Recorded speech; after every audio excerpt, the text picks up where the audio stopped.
Hey everybody, it's super awesome Gabe Salinas here from Window Ninjas, and today I want to talk to you guys about a question that I'm asked an awful lot, and that is a window cleaning franchise profitable?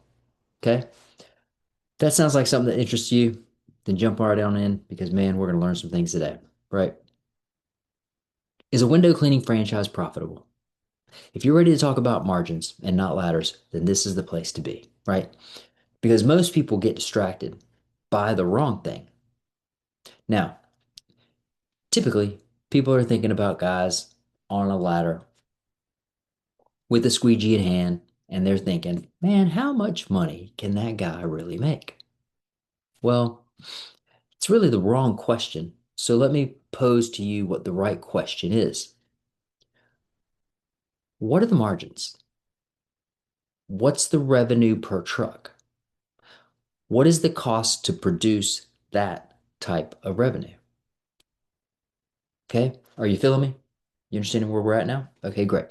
Because when you start talking in that manner, you're asking those types of questions. Right now, you're thinking and talking like operators, right? So let me break it down for you and explain how it works. So think about a mature Window Ninjas truck, right? A couple of seasoned veterans on there, right? They can produce anywhere between 250 and $300,000. I'm sorry, 250 and $350,000 per year. Now, that ain't hype. It's 5 days a week. It's anywhere between 1,250 and $1,500 a day. We're accounting for rain days.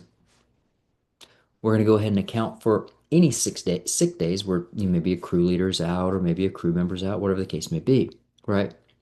So we're accounting for those rain days. We're accounting for the sick days.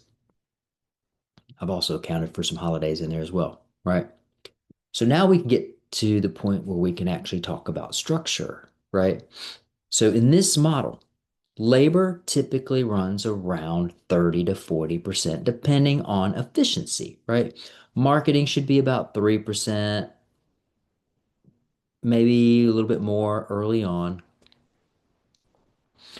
You got your royalties, you got your brand fund, all of that's built into the system. Now, overhead's pretty low. We don't have to go rent a bunch of warehouses. We don't have to go buy a bunch of commercial space. You don't have to go get these really long, extensive leases. You don't have to do any of that, man, right? You don't have to have any of that high overhead. It's not needed. Okay. Now, what does that leave you with? A healthy contribution for margins per truck. Think about that. Okay. If you multiply that by two, now you got two trucks out there doing the same exact same exact thing. And then if you add that third truck, wow, what's it look like when you get to five trucks? Gets a little bit more exciting, right? That's when it really stops being a job and starts to become a big asset for whoever the owner is. It's a massive asset, okay? And here's the other part that nobody ever talks to you about. They never tell you these kind of things. Window cleaning is definitely not a sexy industry to be in, okay? But it's got low overhead, and low overhead is going to beat sexy every single time, right? Do you want a really sexy job where you're out there with your in a t-shirt cleaning some windows, or do you really want those high margins, man? Producing a lot of revenue for you, a lot of cash flow, a lot of income, right? Which one sounds a little more enticing to you, right? And we're talking about all of this with low inventory, right? You don't have to have a massive amount of inventory. You're talking not talking about any kind of complicated supply chain, right? And there's no $1 million building build out, okay? So it's a simple service. You got a lot of recurring customers. You got high gross margins and strong cash flow. So if you run the playbook, manage labor, and I'm talking about manage labor tightly, you can protect your margins. And yes, a window cleaning franchise can absolutely be profitable, but only if you operate it like a business, not a side hustle.